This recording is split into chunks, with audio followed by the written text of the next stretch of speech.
How does it look? Is it alright? No, it's not an official N95 or 99 or whatever the specification is for the masks. Megan's been working on making face masks since they are not readily available. And for those of you looking to make face masks and you can't find any elastic anywhere, paracord. Paracord with a slip knot. That way it's adjustable. And it's about $5 for 50 feet of it. Be sure you stay tuned to the end of the video. We will be opening up some of the drawers in the toolbox while I was putting away some of my tools, as well as some giveaway information on the clock and a little bit more in-depth video showing you what the clock is and what comes with it, so on and so forth. Here's a little update. This is a different kind of video. About a week ago, I got laid off from Porsche, and it's still a little confusing. Well, maybe not confusing. I was in California finishing my training for my certification levels, and I was supposed to go to 2 instructor-led courses back to back, and I had finished the first one, and then I had gotten called back by my company. Well, after traveling, I wasn't feeling so well. I don't think it was this COVID-19, but regardless, my doctor told me to stay home for a week, not the typical 14 days. After that week, I returned to work for about 2 days. So I returned to work on a Thursday, and I worked Thursday, Friday, had Saturday, Sunday off, came back to work Monday, and I had gotten called into the general manager's office.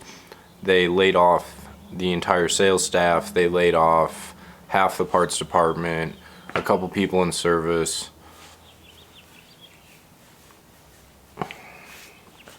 Anyways, it's been interesting. Basically, they invited me to reapply once all of the coronavirus stuff had calmed down a little bit.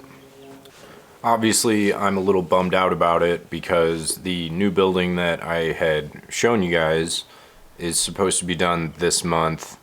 I mean, maybe there's some silver lining, blessing in disguise. Now I don't have to help move the shop from the temporary facility to the new facility. So maybe that's a good part. It's been kind of tough. I've been working for the last 10 years to get to the top of my profession, and I just kind of feel like the rug was pulled out from underneath me. And it's difficult. I'm trying to keep busy, I'm trying to stay productive, but what can you do? My first thought after getting laid off was to do side work. There's plenty of people that need side work out there, and the only disadvantage to that is nobody wants to leave their house, which means doing house calls. Now, at first that sounded good, but the big problem with that is exposure. We're supposed to stay home. And so I've basically stopped taking appointments to go to people's houses to work on their cars. And a lot of them were Porsches, but it's just not worth the risk to go out and do side work and put my family and my household at risk. So there's a quick update with what's happened in the last week and a half of my life. But let's change the tone of the video a little bit. While I was putting my tools away from a recent house call that I made, I filmed a bunch of B-roll. So here is my hodgepodge toolbox. The toolbox itself is Snap-on. A lot of the tools are Cornwell. That is a story for another day. Basically, my Snap-on rep at Porsche really upset me. Made me mad. like I said, story for another time. So here's the toolbox content.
I tried making a toolbox tour video, it just wound up being really boring, and unfortunately I chose not to upload it because it was so boring.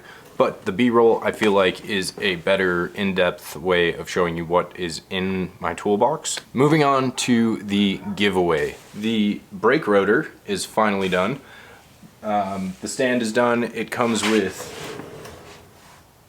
the clock, the stand for the clock, so you can put it on a desktop and you don't have to hang it on a wall. It is too heavy to hang on a wall unless you're putting a thick nail in a stud, and even then I didn't really want anything to happen to it. I didn't want it to fall off the wall, so I just wound up buying and modifying a stand for it, and it comes with these, which are the locator pins for a center lock wheel, which is the one big lug nut that's in the middle of the wheel. So these get bolted into the spots where your lug nuts or lug bolts would normally go, which is right here. But I wasn't able to leave those in the clock while having the hands of the clock rotating, otherwise they would get caught on it. So I'll just throw those in there. If you guys want to leave it as a clock, you can. If you want to take the clock apart, which is very easy to do, you can just unscrew, there's some Phillips head screws in there, and then the clock mechanism comes apart and you can reinstall those locator pins if you so choose. But without further ado, check out this footage I got of the brake rotor.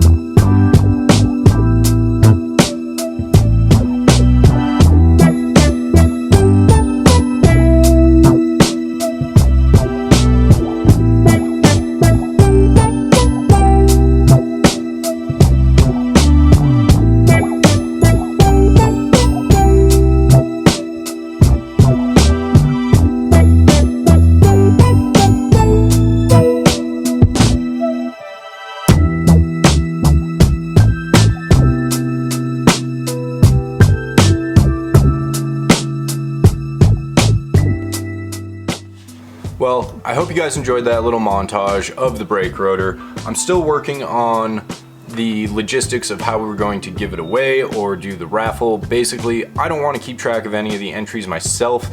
If we do a raffle, that way there's no collusion or anything like that. I did create a Facebook group, YouTube raffle, Josh share. That way you can stay up to date. It's a public group. You can join it and we can discuss charities that we can donate half of the proceeds to. If it is a raffle, the other half will go back to the channel. But for now, I'm still trying to figure out, what charity it's gonna go to. I need your help, so leave a comment in the section below, join the Facebook group, post suggestions, let me know what you guys think.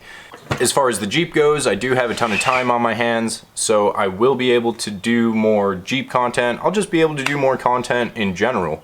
If you enjoy content like this, be sure to smash that like button, hit the subscribe button, leave a comment in the section below, and until the next episode, you guys stay safe, stay at home. I'm gonna keep myself busy, but I'm out. Later.